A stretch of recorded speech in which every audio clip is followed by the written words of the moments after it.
Kaugnay pa rin sa lagay ng panahon sa Aurora Province. Makakapanem natin si Aurora Governor Gerardo Noveras. Magandang umaga po, Gov. Magandang umaga po sa inyo. Magandang umaga. Yeah. Kumusta na po ang lagay ng panahon dyan, particular sa Kasiguran, kung saan naglandfall ang bagyong Labuyo?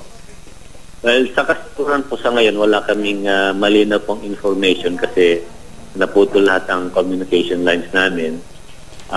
Pero base sa mga initial na report bago maputol yung communications, talagang tinamaan ng husto yung tatlong bayan namin sa northern part ng Aurora.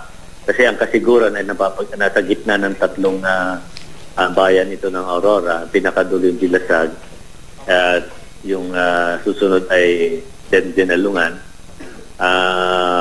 May mga inilikas na mga ilang pamilya doon sa tatlong bayan.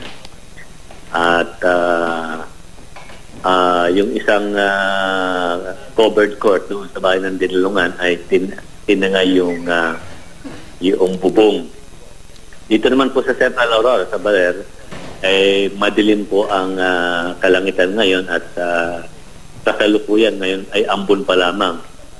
Pero sa tansya po namin ay baka magdudulot po ito ng malakas na ulan.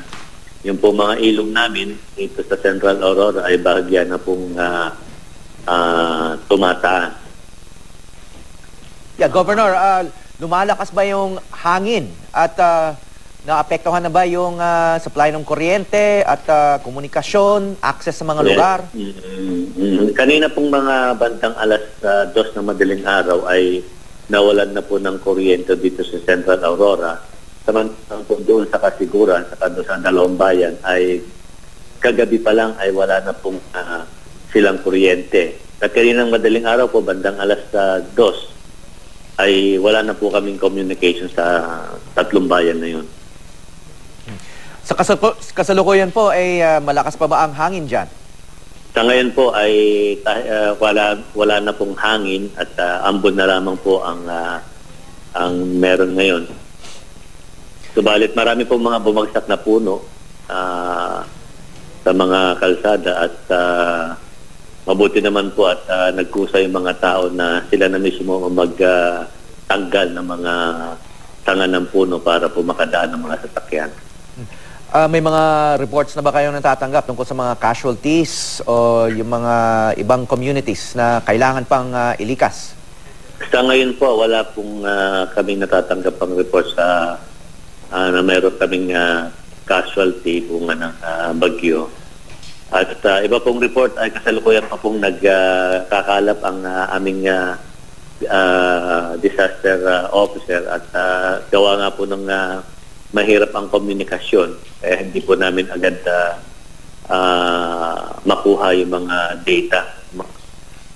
Yung access naman? Yung road access naman po dito sa mga lugar, kung yung mga pinakatinamaan na mga lugar, may access pa ba? Road access? Hindi sa ngayon po ay hindi makadaan ang mga sasakyan papunta sa Kasiguran o Aurora. Hindi pa po namin alam kung ano ang assessment ng DPWH kung gaano nila katagal gagawin ang kalsadang nasira. Usually po landslide ang naging sanhi kung bakit hindi makabiyahe ang mga sasakyan papunta sa Kasiguran.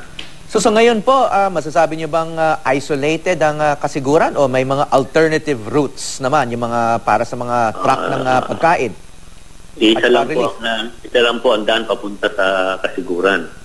So pagka po yun ay unpassable, wala kaming ibang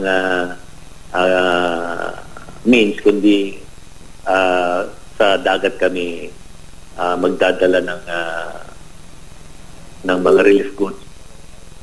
At sa ngayon po, ano yung kalagayan ng dagat dyan?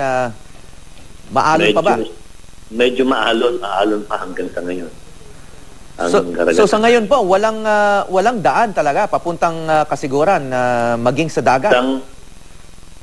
Sa dagat, hindi pa posible ngayon kasi kailangan na tiyakin namin na magiging safe yung paglalayag pupunta ron. Ano po yung populasyon sa Kasiguran? Ang populasyon po doon siguro kulang 100,000 ang populasyon doon sa tatlong bayan. Sa tatlong bayan ng northern part ng Aurora. Kasi coastal towns ito eh. Opo. Kaya usually sila ay pagka ganitong may bagyo, ang kasiguran ay pangkaraniwan ay binabaha.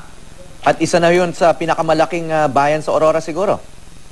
Hindi po yun ang pinakamalaking bayan, pero ito po kasi ay malapit sa dagat.